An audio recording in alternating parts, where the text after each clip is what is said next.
नमस्कार, वीर भारत 9 मध्ये आपल्या सर्वांचे परत एकदा स्वागत. याच व्हिडिओ संदर्भामध्ये आम्ही ट्रेलर टाकला होता. त्या ट्रेलरला आपण सर्वांनी भरभरून प्रतिसाद दिला, त्याबद्दल वीर भारतकडनं आपले सर्वांचे मनपूर्वक आभार.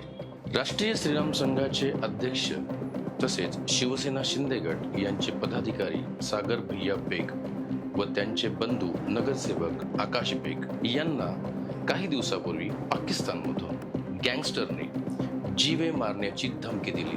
नुसते जीवे मारण्याची नाही तर बॉम्बने घरासहित उडवून देण्याची धमकी दिली.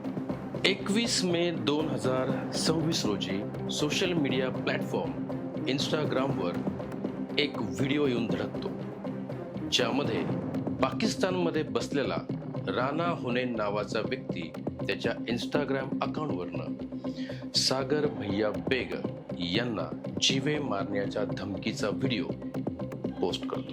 व्हिडिओमध्ये धमकी देणारा राणा हुनैन नावाचा व्यक्ती पाकिस्तानमधीलच शहजाद भट्टी नावाच्या गँगस्टरशी दहशतवादाच्या संपर्कात आहे, म्हणजेच त्याचं एक कबूतर आहे.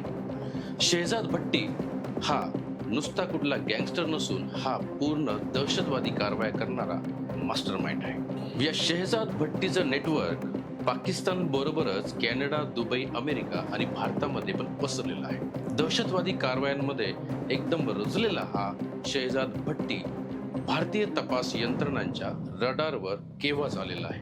हा शहजाद भट्टी यांनी TTH नावाची जी दहशतवादी संघटना भारतामध्ये सक्रिय केली आहे, तेहरीक-ए-तालिबान हिंदुस्तान नावाची ही दहशतवादी संघटनेचा हा जो म्होरक्या आहे, हा शहजाद भट्टी आणि हा राणा हुनैन हे एकत्र बऱ्याच कारवायांमध्ये मिळालेले आहेत.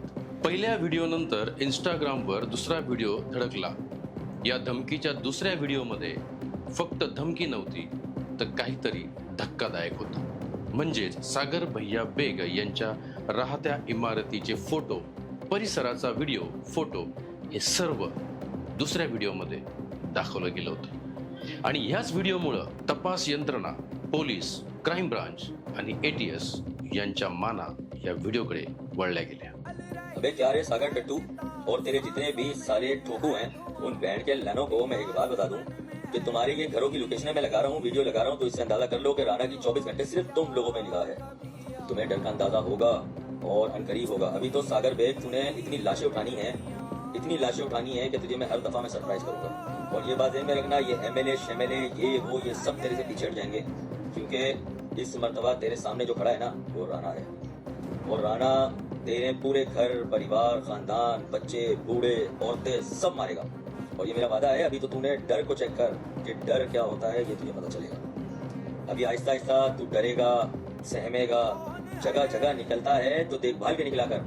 कोई भी कभी भी कहीं भी टारगेट कर सकता है. इस्लाम कयामत जिंदाबाद. राहत्या घराचे फोटो, व्हिडिओ असणारा धमकीचा दुसरा व्हिडिओ आल्यानंतर त्याच दिवशी श्रीरामपूर शहर पोलीस स्टेशनमध्ये एक FIR दाखल होती. या FIR मध्ये फिर्यादी झालेली घटना पूर्णपणे सांगतो. तो सांगतो की दुपारी 2 ते 3च्या दरम्यान त्याच परिसरामध्ये राहणाऱ्या एका व्यक्तीच्या घरी बिना नंबर प्लेटच्या गाडीवरती 2 तरुण आले होते. त्यांचं व्यवहाराचं बोलणं चालू होतं आणि तशीच ते बोलता बोलता एका घराच्या पाठीमागं जाऊन मोबाईलमध्ये काही ना काही फोटो, व्हिडिओ काढत होते. परंतु त्यावेळेस मी ती सामान्य घटना घेतली, परंतु व्हिडिओमध्ये जेव्हा फोटो आणि व्हिडिओ इमारतीचे पाहिले त्यानंतर त्याला कळून आलं की हेच ते दोघं होते. ही FIR दाखल झाल्यानंतर श्रीरामपूर शहर पोलीस स्टेशनचे निरीक्षक नितीन देशमुख, त्यानंतर DSP जयदीप भवर आणि ॲडिशनल SP सोमनाथजी वाकचौरे यांनी या FIR ची गंभीर दखल घेत त्यांनी तात्काळ पोलीस पथक पाठवून श्रीरामपूरमधील अशोकनगर येथून 2 जणांना म्हणजे त्याच मुलांना ताब्यात घेतले. परंतु श्रीरामपूर शहर पोलीस स्टेशन मधील सर्व अधिकाऱ्यांनी या प्रकरणाची गंभीर दखल घेऊन त्यांनी हा निर्णय घेतला की या धमकीच्या व्हिडिओमध्ये श्रीरामपूरमधील काढलेले घराचे फोटो, केलेले रेखी आणि व्हिडिओज हे पाकिस्तानमध्ये नेमकं कोणी पोहोचवले आणि ज्यांनी पोहोचवले त्यांनी कोणामार्फत पोहोचवले.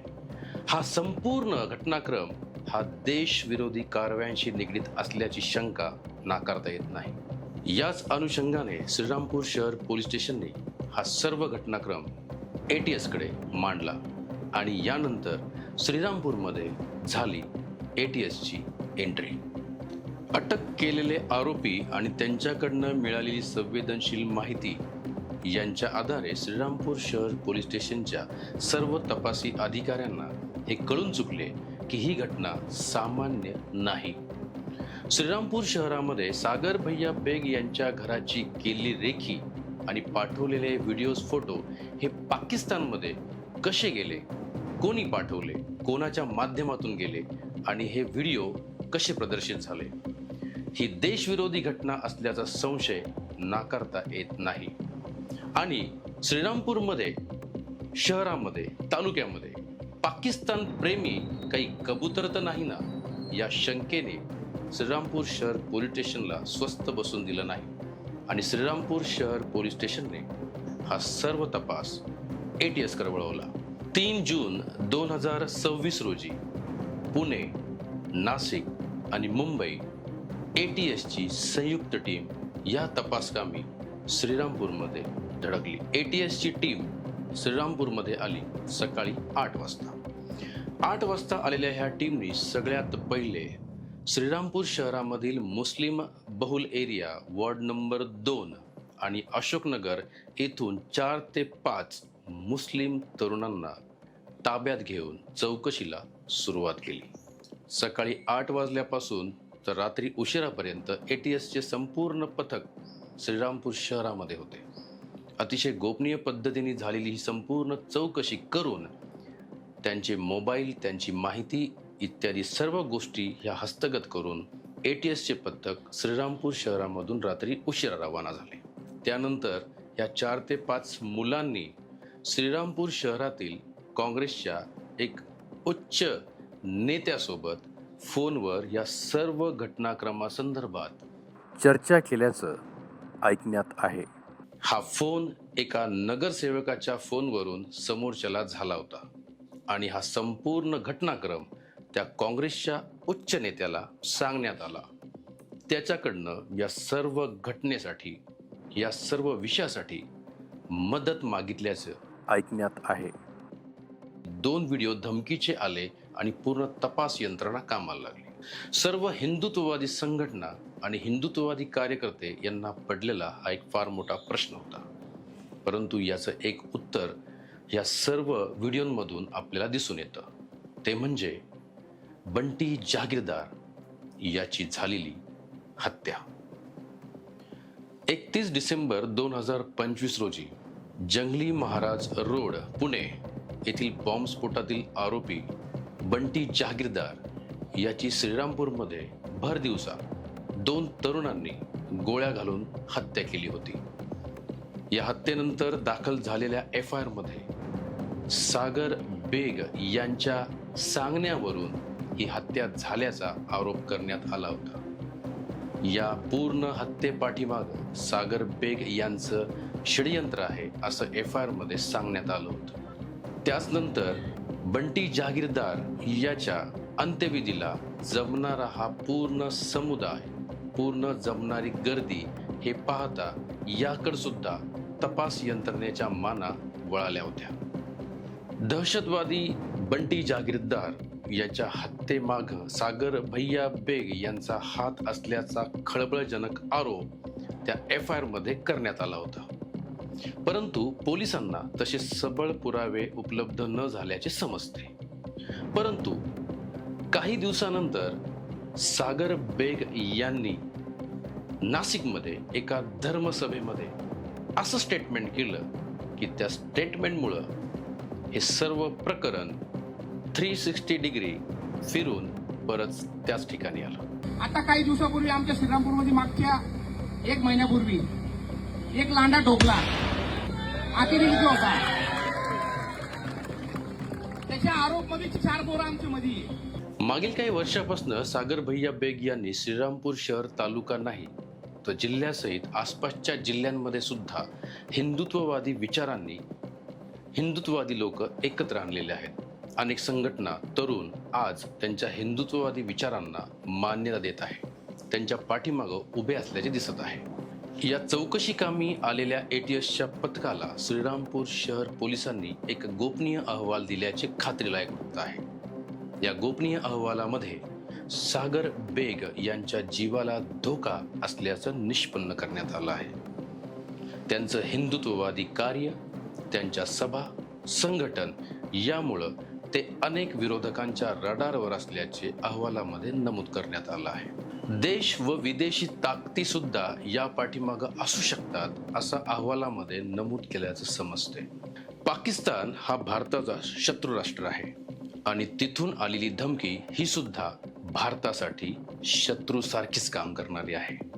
या सगळ्यांच्या पाठीमागं कोण आहे, हे धमकीचं प्रकरण कसं आहे, याचा तपास आता एटीएस कडे आहे आणि एटीएस लवकरच यामध्ये खोल जाऊन या सर्व कबुतरांना बाहेर काढल्याशिवाय राहणार नाही। या धमकीच्या, एटीएस तपासाच्या आणि या संपूर्ण घटनाक्रमाच्या विषयावरती वीर भारतला सागर भैया बेग यांनी दिलेली ही प्रतिक्रिया।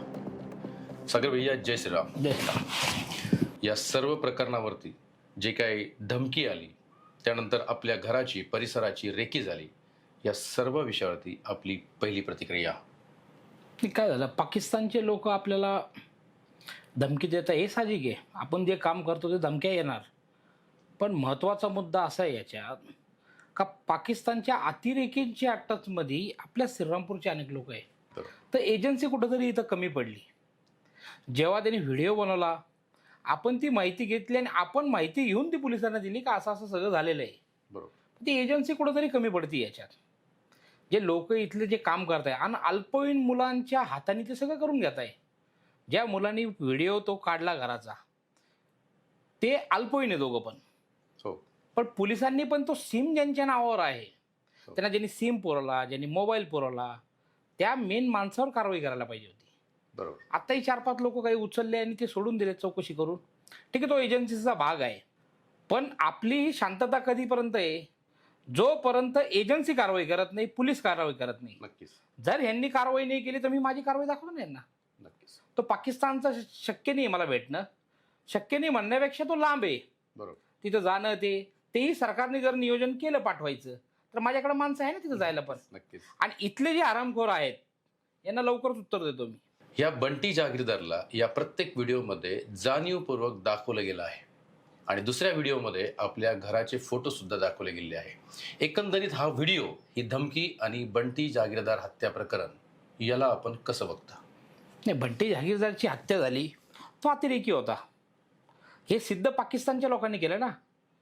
इथला कुठलाही भारतीयाने एखाद्याने व्हिडिओ बनवला असता किंवा एखादा मुसलमान मेला त्याचा राग आला ते बनवलं तर साहजिक आहे, पण पाकिस्तानचे लोक मुसलमान बंटी जागीरदार अतिरेकी त्याचा का व्हिडिओ बनवत आहे, त्यांना राग आलाय तो का त्या गुन्ह्यामध्ये मला घेतलं होतं, पण ते पोलिसांनी तपास केला, मला त्याच्यात क्लीन चिट दिली। ज्यांच्यावर गुन्हा आहे ते पोरं मध्ये आहे, मला त्याच्यात क्लीन चिट दिली। ह्या गोष्टीचा पाकिस्तानच्या माणसाला राग आलाय का ते मी घडून घेतलं आणि आम्ही याचा बदला घेणार आणि आम्ही अमुक करणार, आम्ही तमुक करणार, त्यासाठी तर मी तर बसेल ना। श्रीरामपूर शहर पोलीस स्टेशन आणि एटीएस यांचा जो तपास आता या प्रकरणामध्ये चालू आहे, या सर्वाकडं आपण कसं बघता? नाही, प्रशासन काम चांगलं करते।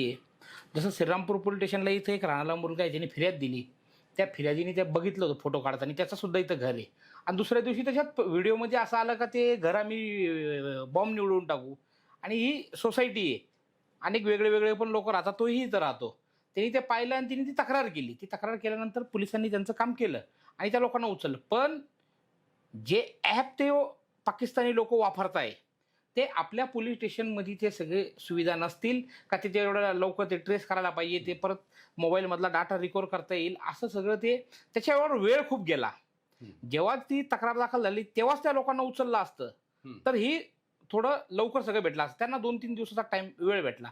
2 दिवस तक्रार झाल्यानंतर 2 दिवसानंतर त्यांना उचललं, तो वेळ त्यांना भेटला, त्यांनी ते मोबाईलमधलं डिलीट केलं आणि त्यांना इथं कोणी पाठवलं होतं, त्यांना तो वेळ भेटला, त्यात त्यांनी ते लोक पळवले। पण आता एटीएस त्याच्यात काम करते आणि एटीएस चांगलं काम करते आणि 100% कारवाई त्याच्यात नक्की करणार, ही अशी आमची सरकारकडून अपेक्षा आहे। कारण हे माझ्यासाठी मी म्हणत नाहीये, का त्यांनी माझ्या घरचा फोटो काढला आणि मला धमकी दिली म्हणून मी सांगत नाही आहे.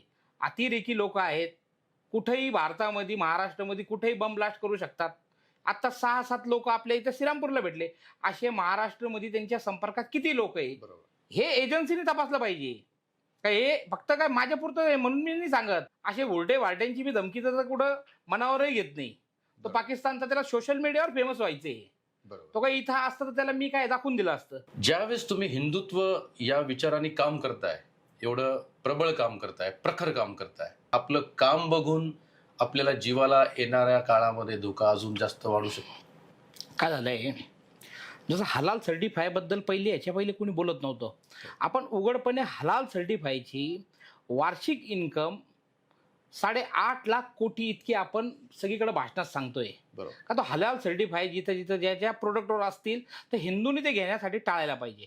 कारण ह्याच हलाल सर्टिफायच्या पैशामधून कसा भारतापर्यंत आला होता. बरोबर. अनेक अतिरेकी जेही महाराष्ट्राच्या वेगळ्या वेगळ्या जेलमध्ये असतील बम ब्लास्टमध्ये, बरोबर. त्या सर्वांना सोडवायचं काम या हलाल सर्टिफिकेटच्या माध्यमातून जो पैसा गोळा करतात त्यातून त्याला सोडवलं जातं. तर आपण कुठं तरी यांच्या दुखत्या नसवर हात ठेवलाय. बरोबर. ते त्यांना दुख नाही. वक्फ बोर्डच्या माध्यमातून त्यांना पाकिस्तानला सुद्धा पैसा पुरवला जात असेल. बरोबर. वक्फ बोर्ड कायदा हा रद्द असे अनेक जे आपल्या धर्मविरोधी हिंदू विरोधी कायदे जे काही तयार झाले असन, हिंदूच्या मंदिरं ज्या वक्फ बोर्डच्या नावाने हडपले असन, त्याच्यावर आपण प्रमुखपणे सगळीकडे जाऊन त्याच्यावर भाषण करतो ना. बरोबर. तर हे सगळ्यात मोठं दुखणं आहे का याच्यामध्ये समाजाची जागृती होती. बरोबर. आणि श्रीरामपूरमधून मला धमकी आली, म्हणजे श्रीरामपूरला असताना मला ती धमकी आली. बरोबर. हे फक्त आपल्या लोकांनी काम करू नये, कारण आपण हे काम केलं तर तुम्हाला पाकिस्तानमधून धमकी येऊ शकते, हा मेसेज त्यांना द्यायचा आहे. फक्त माझं म्हणणं एकच आहे याच्यात, का प्रशासनाने व्यवस्थित काम करून त्या लोकांना सर्वांना जे जे त्याच्या संपर्कात आहे, कारण बंटी जहागीरदारचे जे काही मित्र जुने होते, जे काही ATSने हे मुलं उचलले, बंटी जहागीरदारचे जे मित्र आहेत त्यांची सर्वांची मुलं आहे. म्हणजे बंटी जहागीरदारची जी लिंक असेल ती लिंकच पुढे त्याचे मित्र चालवत आहे. आणि मित्र चालवत असताना इतर लोकांवर कोणाला भरोसा करण्यापेक्षा त्यांनी स्वतःच्या पोरांना त्याच्यात टाकलं. बरोबर. स्वतःच्या पोराला तिथं जोडून दिलं आणि ते असं खाली काम चालू आहे. बरोबर. एकंदरीत आपण तपास यंत्रणे जी काम करत आहे त्याच्याबद्दल आपण समाधानी. हे 100% समाधानी. एजन्सी काम करते.